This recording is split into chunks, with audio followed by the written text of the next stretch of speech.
No cześć siemaneczko, witam Was w całej swojej serdeczności na swoim kanale, a dziś nie będzie odcinek retro, dziś porozmawiamy o moim najnowszym zakupie, przy okazji sprawdzimy sobie jak ten zakup mi się udał, czy mi się udał, a mianowicie będzie to laptop, który sobie zakupiłem w miejsce Della, którego użytkuję do tej pory. Podjąłem tę decyzję w związku z tym, że po pierwsze jednak troszkę boli mnie fakt, że muszę używać coraz częściej dysków zewnętrznych, z tego względu, że jednak ta powierzchnia dyskowa w tym Dellu jest jaka jest. Fizyki nie oszukasz, więcej do małego laptopa nie włożysz. Z racji tego, że mam trochę tych różnych dysków, no to też nie będę go kupywał następnych, a przydałby się też w sprzęcie jakiś dysk talerzowy nadany, gdzie przetrzymywałbym sobie jakieś najnowsze backupy. I stąd też decyzja, żeby kupić coś większego, coś, gdzie będzie można tych dysków zapodać więcej, zrobić tą konfigurację troszkę mocniejszą. Dodatkowo fakt, który mnie skusił do zakupu tego konkretnego sprzętu, to fakt, że sam laptop jest oferowany z matrycą 4K w HDR-ze, z Dolby Vision, czyli taką full wypasioną, gdzie faktycznie ta powierzchnia robocza też będzie większa i gdzie będę mógł bardziej też może rozwinąć skrzydła. Jeżeli chodzi o sam zakup, no to był bardzo okazyjnie wyceniony, a mianowicie 2499 zł za konfigurację, którą tutaj widzicie z boku ekranu.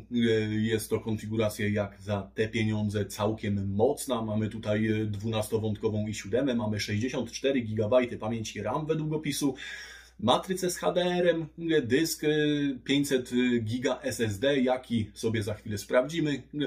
No i co jest taką wisienką na torcie, mamy tutaj Quadro P3200, czyli tak naprawdę taki ekwiwalent, gdyby patrzeć w stronę laptopów gamingowych, jest to taki ekwiwalent RTX 3050 Ti mobilnego, tego Max-Q, który sprzedają za ponad 3 koła dzisiaj w elektromarketach. No więc cóż, nie przedłużając, sprawdźmy co przyszło. Powiem Wam jeszcze tylko z takich historii związanych z tym laptopem, no to laptopa zakupiłem w piątek, w sobotę dostałem powiadomienie, że przesyłka została wysłana. Okazało się, że przesyłka wysłana nie została i została wysłana dopiero w poniedziałek. I tak powiem Wam, że na początku byłem troszkę wkurzony tym faktem, ponieważ nie lubię, jeżeli ktoś mi mówi, że jest białe, a okazuje się, że jest czarne. Natomiast po głębszym przemyśleniu tematu dochodzę do wniosku, że sam bym chyba tak zrobił. Dlatego, że po co coś ma leżeć w sortowni czy w jakimś paczkomacie, kiedy może tak naprawdę na spokojnie rozpocząć swoją drogę bez przerzucania z kupy na kupę od świeżego tygodnia, od poniedziałku. No i tak też się stało.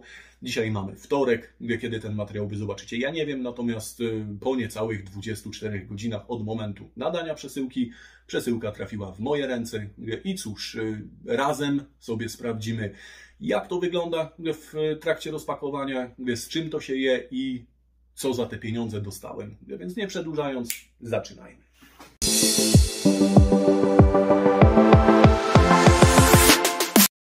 No dobra, skoro już wiemy co, wiemy gdzie, to zobaczmy jak to wygląda. A na zewnątrz przynajmniej wygląda to całkiem zacnie. Dostajemy bardzo ładne, nieduże opakowanie. Jest to opakowanie zastępcze oczywiście, natomiast nie można umniejszać temu pudełku. Jest obklejone taśmą firmową z napisem shoplet.pl, sugerującą skąd produkt został zakupiony. Ma własną rączkę, tak jak większość pudełek laptopowych, więc też przetransportowanie tego nie powinno być żadnym problemem. Pytanie, co w środku? No bo szczerze Wam powiem, cena była dość okazyjna. Na zdjęcia się niestety nie doczekałem produktu, jak on wygląda realnie, a na aukcji były tylko podglądowe, więc no cóż, zobaczmy jak to jest spakowane i co mamy w środku. Już sobie tutaj jeszcze tylko przetnę te taśmy z jednej i z drugiej strony, żeby niczego nie uszkodzić. No i co? No otwieramy i spójrzmy jak to tutaj wygląda. Mamy tutaj osobną przegródkę na zasilacz. Kurde, zasilacz jest ponad to co było obiecane, ponieważ tutaj oryginalnie zasilacz mamy 170 W, a ja dostałem w paczce zasilacz watów 230. Także no tutaj w tym przypadku wielki plus dla firmy Shoplet. I ten zasilacz będzie overkillem tak naprawdę do tego setupu, będzie się przez to mniej grzał, no i ogólnie będzie fajniej, tak mi się przynajmniej wydaje. Co jest dość słabe, no to fakt, że piszą w aukcji, że zgodnie z dyrektywami do ochroną środowiska oraz tym, co robi Apple, oni akurat w gratisie dokładają zasilacz. To kurczę, słabe to trochę. Ja wiem, że z punktu widzenia marketingowego może to fajnie wygląda, natomiast no kurde, no zasilacz jest nieodzowną częścią laptopa i większość firm, jak nie wszystkie firmy, sprzedają te laptopy z zasilaczami. I tutaj sugerowanie, że robi się jakiś dodatek gratis, no nie jest do końca, mi się wydaje, fair. No chociaż, no okej, ten zasilacz jest dodany, więc nie ma problemu, natomiast no ja bym czegoś takiego nie pisał. Nie brzmi to fajnie, zwłaszcza dla kogoś, kto się na tym troszkę zna. Abstrahując od samego zasilacza, zobaczmy, co tutaj mamy dalej w paczce. I przede wszystkim w jakim jest stanie, a druga rzecz, jak to wygląda w przypadku tutaj, proszę ja Was, parametrów, czy wszystko nam się zgadza. Zabezpieczony jest naprawdę bardzo, bardzo solidnie. Ja sobie tej folii nie chcę uszkodzić, w razie gdybym się jednak zdecydował ten produkt zwrócić, w razie gdyby mi cokolwiek tutaj nie odpowiadało. I już tutaj mamy sam laptop. Sam laptop, jak widzicie, ta klapa mogłaby być trochę bardziej doczyszczona, natomiast nie jest jakoś super ściorana i zniszczona. Tutaj kwestią jedynie estetyczną będzie to wymyć, przetrzeć. Dla mnie osobiście to nie jest problem. Generalnie biorąc pod uwagę fakt, że je się oczami, no to klient, który sobie kupuje taki laptop, mógłby chcieć wymagać, żeby to jednak było trochę lepiej doczyszczone, natomiast no, uważam, że nie jest źle. Spójrzmy tutaj na peryferia, jeżeli chodzi o tą stronę, tutaj wygląda wszystko jak najbardziej ok. Mamy zaślepione miejsce na smart card, ta wersja tej karty nie ma, ja tej karty nie potrzebuję, więc nie ma problemu. Mamy czytnik SD, mamy USB. Wygląda, że jest z nimi wszystko jak najbardziej ok. Tutaj z drugiej strony mamy C, które są Thunderboltami. Jednocześnie tutaj możemy sobie podłączyć zewnętrzną kartę graficzną, jeżeli by nam przyszło na myśl. Mamy HDMI, mamy RJ, a po kolejnej stronie mamy tutaj DisplayPort, 2 USB-ki i jacka. Generalnie zewnętrznie te porty wyglądają, że jest z nimi wszystko ok. Zobaczmy jeszcze na spód, czy tutaj nic nie jest połamane, popękane. Jak najbardziej wygląda wszystko prawidłnie. Mamy tutaj plombę, która tak naprawdę nie jest warunkiem gwarancji. Jeżeli ktoś Wam mówi, że taka plomba jest warunkiem gwarancji, to niech sobie poczyta przepisy prawa. Jest to po prostu zwykły kawałek folii, który sobie możecie w każdej chwili zdjąć i nie jest to problem. No i spójrzmy, jak to wygląda od zewnątrz. Od zewnątrz dostajemy naklejki polonizujące. Ja tego nie będę używał, klawiaturę znam na pamięć. A takie naklejki szpecą, zwłaszcza w sytuacji, kiedy klawiatura jest podświetlana. Generalnie, jeżeli będę mieć kaprys, to za złotych 150 można sobie taką klawiaturę podświetlaną w polskim layoutie bez problemu zakupić, więc nie jest to żaden wielki problem. Co tutaj mamy? No nie są to chyba rysy z tego, co widzę, tylko to jest po prostu tak troszkę niechlujnie przetarte. Ale generalnie, jeżeli chodzi o tą powierzchnię szklaną, tutaj wszystko wygląda, że jest ok. Spójrzmy tutaj, pokażę Wam z bliska. Ja sobie ją zaraz przeczyszczę i zaraz do Was wrócę. Zobaczymy, co tutaj jest skazą, a co tutaj jest niedoczyszczone. No i już jesteśmy z powrotem. Matryca jest całkiem wyczyszczona. Jak widzicie, jest w dobrym stanie. Ma delikatne takie odciski od klawiatury.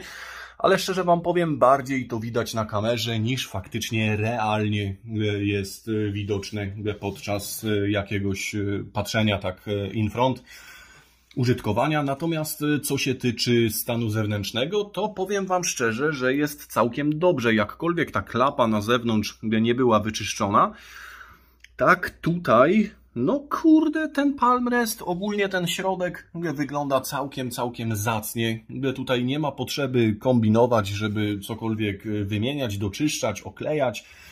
jest jak najbardziej spoko. Natomiast, no okej, zewnętrznie jest, szczerze wam powiem, lepiej niż się spodziewałem. Natomiast zobaczmy, jak to wygląda wewnątrz. Jak to tutaj wygląda wewnątrz. Nie pamiętam, jak się do Lenovo wchodziło. Kurde, ale już widzę, jaka ta matryca tutaj dupsko urywa. Chciałem sobie wejść do BIOSu, ale sobie nie wszedłem. Ale tutaj zobaczmy, jak to wygląda. Powiem wam szczerze, kamera tego nie oddaje, ale obraz z tej matrycy jest po prostu obłędny. I naprawdę wiem, co mówię. Miałem dużo różnych paneli i tutaj naprawdę ten panel robi takie mega pozytywne początkowo wow.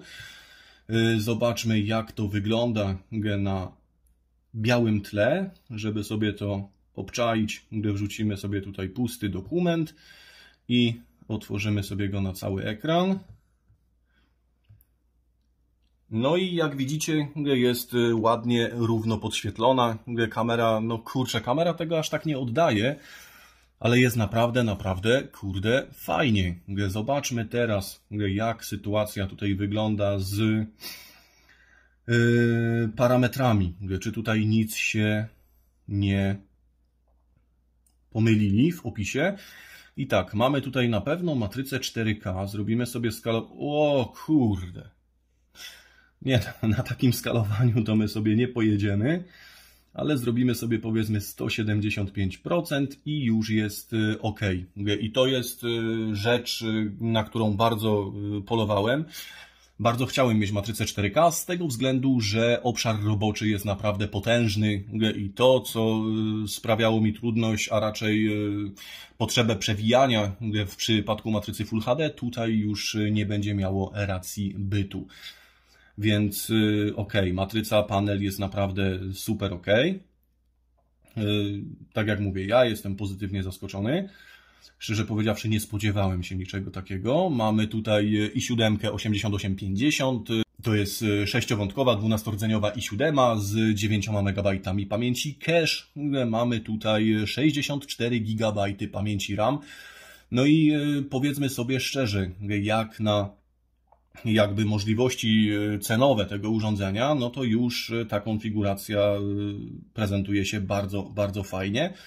I jeszcze kolejną rzeczą, która tutaj miała dla mnie znaczenie, jest karta graficzna i mamy tutaj Nvidia Quadro P3200 with Max-Q Design, ale tak naprawdę to nie jest Max-Q, to jest normalne, pełnoprawne P3200.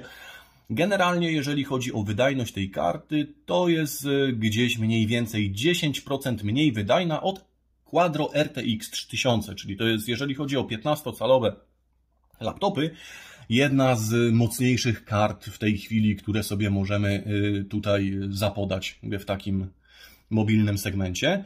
Co mnie pozytywnie na ten moment zaskoczyło, to fakt, że tutaj jakby na razie nie słyszę przynajmniej ani pół wentylatora, co jest dość fajne. Natomiast przetestujmy sobie go pod jakimiś benchmarkami, przetestujmy sobie go jakimiś programami obciążającymi i tak naprawdę zobaczymy, jak to tutaj wygląda i czy po wyjęciu z pudełka, przed skorzystaniem, tak jak i w poprzednim przypadku, trzeba tutaj się zająć termiką i zrobić układ, przeczyścić i wymienić pasty, czy po zakupie nie jest to konieczne.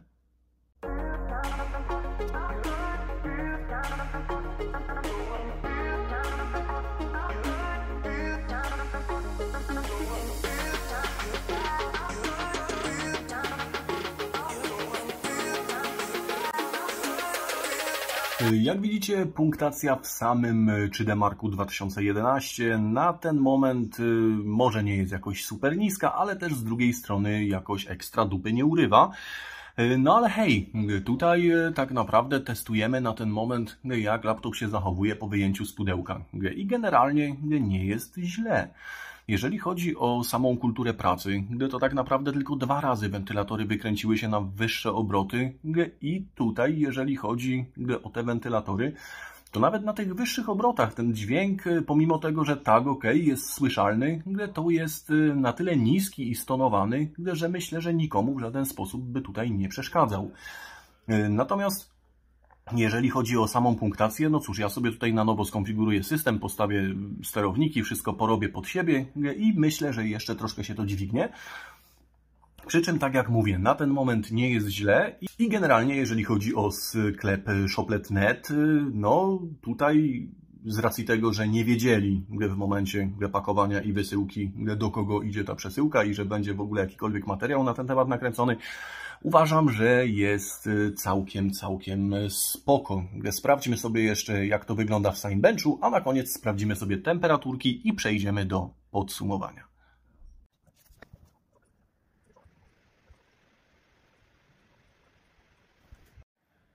No i już mamy pierwsze wyniki z Signbencha R15. Sam procesor wykręcił tutaj na ten moment 1104 punkty. Myślę, że nie ma tragedii. No i też, tak jak wcześniej na 3D Marku, tak i tutaj procesor rozkręcił się w pewnym momencie wentylator na wyższe obroty, które były stonowane, były ok, a następnie bardzo łagodnie zszedł do niskich, nie przetrzymywał tego w jakimś dłuższym interwale czasowym.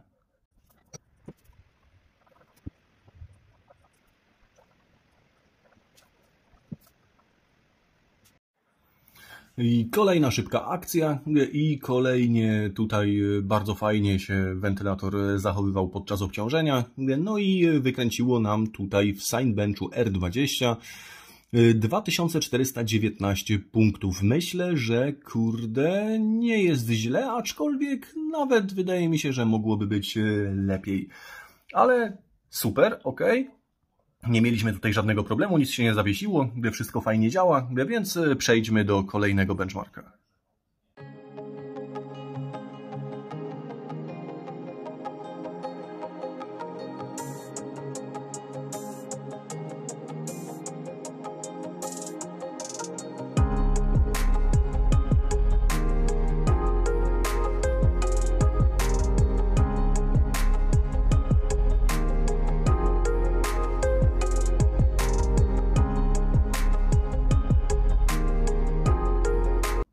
No i przeszedł Signbench R23 Multicore z wynikiem 5730 punktów. Czy to jest dużo, czy to jest mało? Odpowiedzcie sobie sami. Jeżeli o mnie chodzi, to jest więcej niż wystarczająco. Natomiast wydaje mi się, że tutaj z tym tematem będziemy mogli jeszcze coś zrobić. Powinno być troszkę lepiej, ale do tego sobie dojdziemy. Na ten moment uważam, że jest jak najbardziej ok. Laptop przez cały test zachowywał się w 100% stabilnie. Nic tutaj absolutnie się nie działo, nic nie sugerowało, żeby był jakikolwiek z czymkolwiek problem. Zlećmy sobie jeszcze single core i przejdźmy do samych temperatur.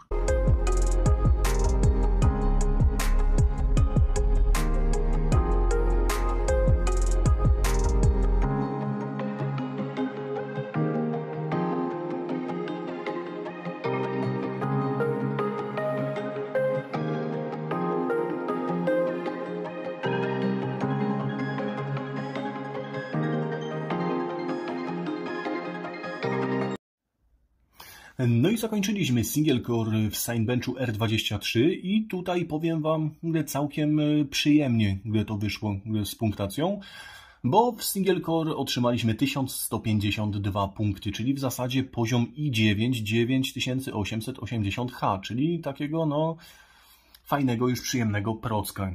No a generalnie, skoro skończyliśmy testy i od ponad godziny go tutaj już katuję, no to zobaczmy, jak wygląda kwestia temperatur. No więc spójrzmy na temperatury. Jeżeli chodzi o sam układ graficzny, no to maksymalnie osiągnęliśmy tutaj 68,4 stopnia i 79,4 w hotspocie, czyli generalnie można by przyjąć, że jest całkiem sympatycznie. A jak to wygląda w przypadku procesora? No i słuchajcie, w przypadku procesora już nie jest tak kolorowo, ponieważ temperatura rdzenia w maksymalnym jego momencie to 99 stopni.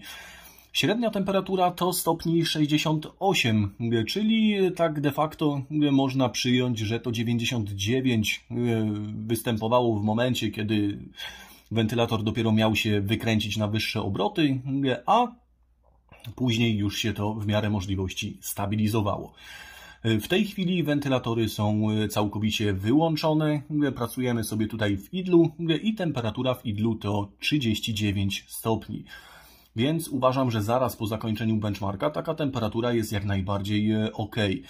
Jeżeli chodzi o maksymalny zegar, jaki tutaj udało nam się osiągnąć, no to jest 4 GHz i 288 MHz. Czy to jest dużo, czy to jest mało? Myślę, że można więcej, ale tutaj nad tym sobie popracujemy może w następnym odcinku. Wytłumaczę mniej więcej też o co chodzi. Natomiast na ten moment nie jest źle. Generalnie jeżeli chodzi o temperatury, kulturę pracy tego laptopa, no to szczerze Wam powiem, że po wyjęciu z pudełka spodziewałem się czegoś znacznie gorszego. No może nie przeciągając, przejdźmy do podsumowania. No i słuchajcie, kilka słów na podsumowanie. Generalnie jeżeli chodzi o firmę shoplet.pl. Cóż mogę rzec? No, początkowo byłem troszkę zirytowany samym faktem wysyłki oraz też faktem, o którym wcześniej nie wspomniałem, a mianowicie chciałem dostać realne zdjęcia produktu i generalnie się nie doczekałem. Natomiast hej, jeżeli chodzi o sam fakt sprzętu, który przyszedł, no to jest całkiem zacny. Jeżeli chodzi o jego stan zewnętrzny, pomimo tego, że w opisie nie było w jakim jest stanie, tak naprawdę nawet nie było żadnej tej tak bardzo modnej w naszym kraju skali sprzętu ABC, to przyszedł w stanie całkiem zacnym. Uważam, że za te pieniądze jest to naprawdę świetna konfiguracja i hej, dajcie mi kompa za 3,5 koła, za 4 koła w markecie, który będzie miał całościowo lepsze parametry, który będzie miał matrycę 4K, która jest z Dolby Vision i HDR, która będzie miała 500 nitów podświetlenia, który będzie miał 64 GB RAMu, pamięci ECC z korekcją błędów, który będzie miał 500 gigowego Samsunga 980 Pro, który będzie miał grafikę odpowiadającą wydajnościowo pod to Quadro i taki procesor. Co do procesora byłoby, myślę, dość łatwo, ponieważ wiele procesorów, przynajmniej w początkowych testach syntetycznych w dzisiejszych czasach, może go pobić, niektóre nawet zjeść na śniadanie. Natomiast podczas dłuższego obciążenia uważam, że ten procek i tak będzie lepszy niż wszystkie z końcówką U serwisowane nam dzisiaj w marketach i innych sklepach z elektroniką. Natomiast co do reszty, no nie ma startu. Za te pieniądze nie dostaniecie nic lepszego i generalnie, słuchajcie, nie jest to materiał sponsorowany. Część z Was do tej pory mogłaby pomyśleć, że mam jakiś benefit z tego tytułu, że tutaj reklamuję akurat sklep shoplet.net, ale nic bardziej mylnego. Zresztą każdy, kto ma 2 zwoje więcej od kury, popatrzy na mój kanał, zobaczy na moje zasięgi i stwierdzi, że no, nikt o zdrowych zmysłach nie pokusiłby się o zasponsorowanie takiego kanału, tak? Więc jest jak jest. Laptopa kupiłem za swoje pieniądze i generalnie uważam, że jest to dobry zakup. Po godzinie testów, które obciążały konfigurację maksymalnie jak się dało, mamy co mamy. Ok, te temperatury nie są może najlepsze, ale nie są też najgorsze. Sam procesor jakoś mocno nie trotluje i gdybyście sobie na przykład obejrzeli recenzję tych laptopów w momencie, kiedy one wychodziły, kiedy zobaczyły światło dzienne, no to temperaturowo zachowywały się mniej więcej podobnie. Co za tym idzie, nie ma tutaj tragedii. Jest całkiem ok. Czy da się tutaj z niego wyciągnąć więcej? Myślę, że jak najbardziej tak. Natomiast to jest już indywidualna kwestia do człowieka, który sobie kupi taki sprzęt. Ja osobiście na pewno to zrobię. Zaspoileruję Wam tylko, że zamówiłem sobie kit termoprzewodzący KT5 i zamówiłem sobie najnowszy ciekły metal od pana Chińczyka, który ma podobno 30% większą wydajność na metr Kelvin od ciekłego metalu od Grizzly. I zaaplikujemy sobie go tutaj w tej budzie, gdzie zobaczymy, czy to realnie jest w stanie nam coś pomóc. Zrobimy sobie to przy okazji kolejnego odcinka. Natomiast dziś, cóż mogę powiedzieć? No, ja jestem zadowolony. Myślę, że każdy, kto jest na tyle obyty ze sprzętem jak ja, może powiedzieć, że to jest również bardzo fajna konfiguracja za te pieniądze. Jeżeli chodzi o sam sklep, o finalizację tego zamówienia i tak dalej, Kontakt ze sklepem jest dość przyzwoity. Jeżeli nie odpisują długo na maile wysłane z Allegro, można sobie wejść na ich stronę internetową, gdzie można sobie poprzez czat bez problemu porozmawiać z jakąś żywą personą i też informacji, które nas interesują, udzieli. Co prawda zdjęcia do mnie nie dotarły, natomiast na ten moment, cóż, no, ja jestem zadowolony. Stan tego sprzętu jest, można powiedzieć, lepszy niż się spodziewałem. I to tak o 3 progi lepszy niż się spodziewałem. A cóż mógłbym doradzić firmie? Przede wszystkim realne zdjęcia na aukcji. Macie wszędzie zdjęcia podglądowe ściągnięte z netu. I tak naprawdę klient dzisiaj je kupuje oczami. I w sytuacji, kiedy ktoś by widział realne zdjęcie produktu, a tutaj, no hej, nie macie się czego wstydzić, to myślę, że tą sprzedaż mielibyście znacznie wyższą. I ja wiem, że to jest ogrom pracy, z tego względu, że no, firma sprzedaje setki różnych laptopów. Natomiast inwestując trochę czasu w Real Photo każdego jednego, myślę, że ta sprzedaż byłaby dużo, dużo lepsza. A poza tym ja ze swojej strony polecam, dołączam do sklepów polecanych. Jeżeli chodzi o większe sklepy z laptopami polizingowymi, jak najbardziej mogę postawić znak równości między shoplet.pl, a na przykład AMSO, gdzie również często swoim znajomym kupuję różnego rodzaju sprzęty i one są całkiem sztos. Na plus dla Shoplet względem AMSO jest fakt, że ceny mają, no nie ukrywajmy tego, dużo bardziej konkurencyjne i generalnie no pokażcie mi, gdzie tego typu sprzęt w takiej konfiguracji kupię za niecałe 2,5 koła. Więc cóż, pozostaje mi jedynie polecić, cieszyć się sprzętem, pomału sobie go będę konfigurował pod siebie, przeprowadzę jakieś grubsze testy, a myślę, że zobaczymy się z tym laptopem na kolejnym odcinku, który będzie poświęcony termice i co tutaj można jeszcze z niego wycisnąć po zaaplikowaniu odpowiednich komponentów termoprzewodzących. A z mojej strony na ten moment tyle. Jeżeli filmik się podobał, łapa w górę. Jeżeli filmik się nie podobał, łapa w dół. Natomiast jeżeli uważacie, że ten content do Was trafia, myślę, że śmiało możecie rozważyć subskrypcję, choć częściej będą tutaj sprzęty retro. I na koniec chciałbym jeszcze bardzo mocno podziękować wszystkim, którzy wspierają ten kanał, czy to finansowo, czy to dobrym słowem, czy to łapką w górę, czy to subskrypcją. To jest wszystko dla Was i tak naprawdę gdyby nie Wy, nie chciałoby mi się tego tworzyć. Więc chapeau bas, dzięki wielkie i do zobaczenia w następnym materiale. Hej!